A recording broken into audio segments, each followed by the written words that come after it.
Let's talk about how secondary school destroyed your self-esteem.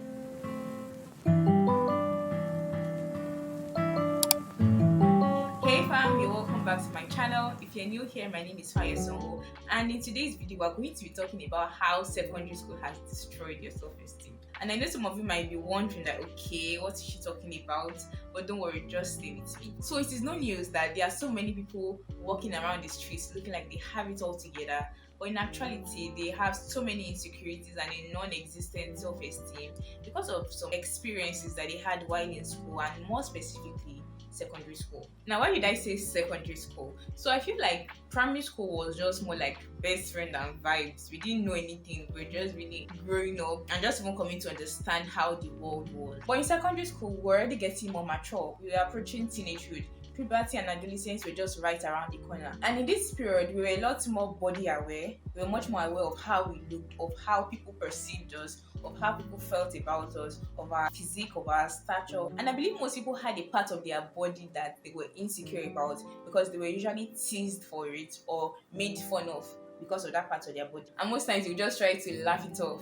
But the truth was that it actually did something to you. And that's why years from that moment, you can still remember those instances very vividly. And so if you don't consciously check, you may not realize that the reason why you are insecure about your nose is because one of your classmates made a remark about it. Or the reason why you don't like smiling with your teeth open in pictures is because someone told you that you have disarranged teeth. Or the reason why you always make hairstyles that cover your ear is because one senior told you that you have the ear of an elf. Or as a lady, the reason why you don't wear high heels is because they used to call you Mount Everest. Or the reason why you always wear high heels is because they used to call you short rats. So I also had a part of my body that some people used to make fun of me for, and that was my leg, my calf muscles actually. So when I was in junior secondary school, there were this set of guys in my class, and there was this particular guy that, you know, those type of people that they'll make a remark in class and everybody will start laughing. So because I had very large calf muscles, he used to call me Yummy, from like yam, do you understand?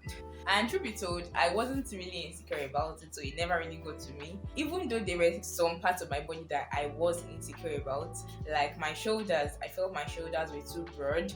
I was insecure about my eyes and my lips. I felt they were too big. Even though now I've overcome most of my insecurities, I won't lie and tell you that I've overcome every single thing, but to a very large extent, I've been able to really come to appreciate my body and appreciate every single part of my body just the way it is. And I think I might like to do a separate video on that. So if you'd like to see that, do let me know in the comment section below. So back to what I was saying, most of us had a part of our body that our classmates usually make jokes or remarks about. And it wasn't even just our classmates, but even teachers. Okay, I also like to say here that I'm not just speaking about my school in particular, because I've been able to actually hear experiences from other people that went to different secondary schools, and I saw that this thing is actually something that is very prevalent. So a lot of times, even the teachers would be the one to make remarks about a part of your body in front of the whole class, and everybody will burst into laughter, and you also laugh with them because you didn't want to seem like you were taking things too seriously. But the truth was that it was eating you deep inside. Which also brings me to another thing: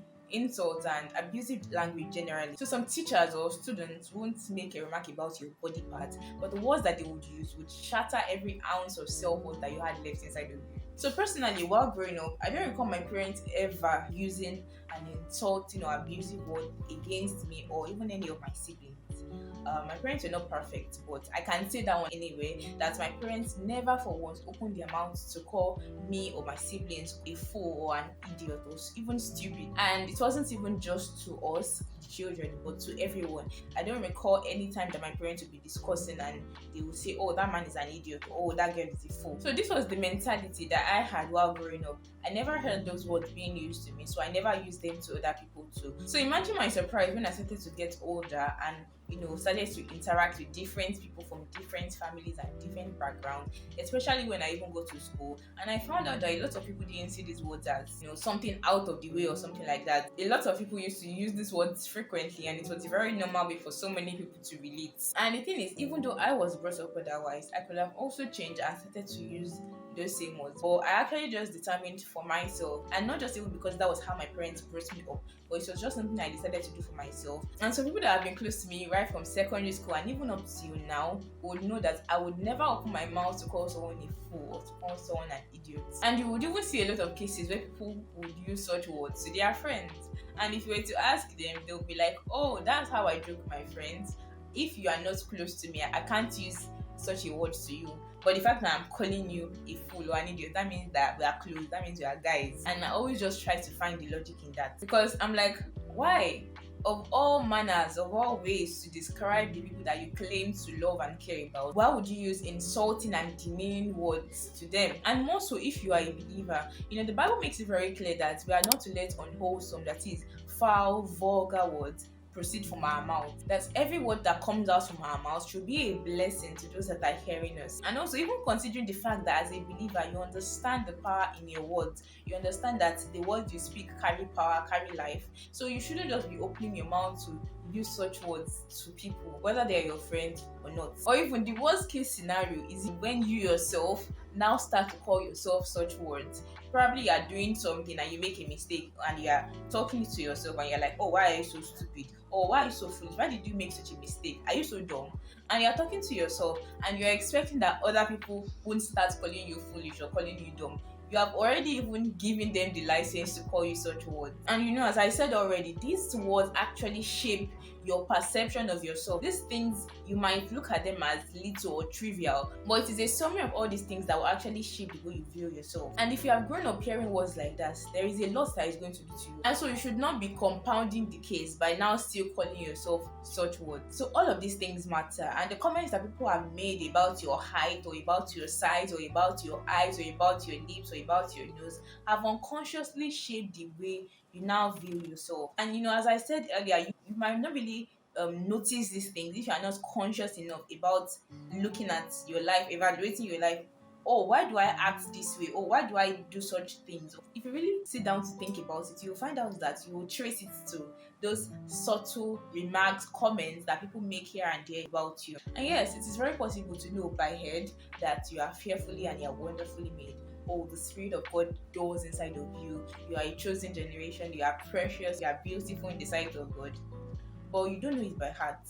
And that's why those things are still affecting you till now. So there has to be a place of you consciously unlearning these things, consciously detaching yourself from the words that people have said to you, from the remarks, from the insults, from the comments, from the abuses, from everything. Be intentional about seeing yourself as the one that Jesus Christ died for. Be intentional about seeing yourself that has a sense of worth, a sense of purpose given by God. Because the truth is, the more you come into the consciousness of the fact that God has called you, God has chosen you, God has given you an assignment, there is a way it changes your perspective, not just about life, but even about yourself. And so the more you do this over and over, day in, day out, you will just actually realize one day that you don't see yourself in that light anymore. The truth is, and I feel this is something that a lot of people don't emphasize, the truth is that it is not actually something that would happen instantaneously. You won't just wake up automatically and all of a sudden all those things are good.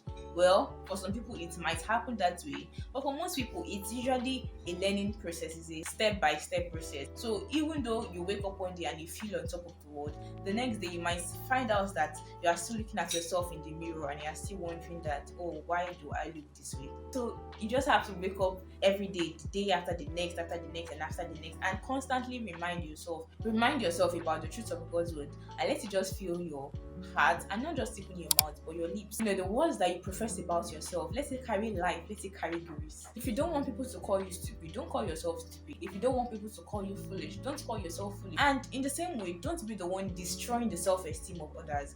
Yeah, I know a lot of times there are some remarks that we might just make as a joke, but we also have to be a lot more intentional about the words we speak.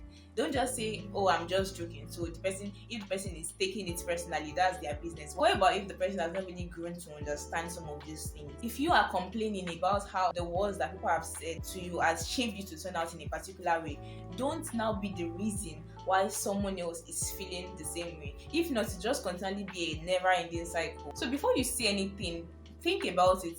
this words that I want to say to this person, is it going to add life to this person? Is it going to make this person feel better about themselves? And I even personally feel that there are some remarks that you shouldn't be the one to tell someone if you are not close to the person, even if it is out of concern. It's just a matter of knowing your place in someone's life, and even to those that you can actually say those words to, knowing the right way to present it, not saying it in a way that will make them to think about their lives for the rest of the day, but saying it in a way that shows that you actually care about this person. You're not just saying it to bring them down, to make them feel low about themselves. Words are so powerful. I'm sure this has happened to you one time or the other. When someone gives you a remark or a comment about your dressing, and the person is like, oh, you look so beautiful today, oh, you look amazing, I love your dress, or I love your shoes, and there's just a way you just start feeling on top of the world. Obviously, this is not now saying that you should live your lives on the compliment of others, but there is just a way that people complimenting you boosts the way you feel, even if it's just for that day. And so it also goes the same with the other way around.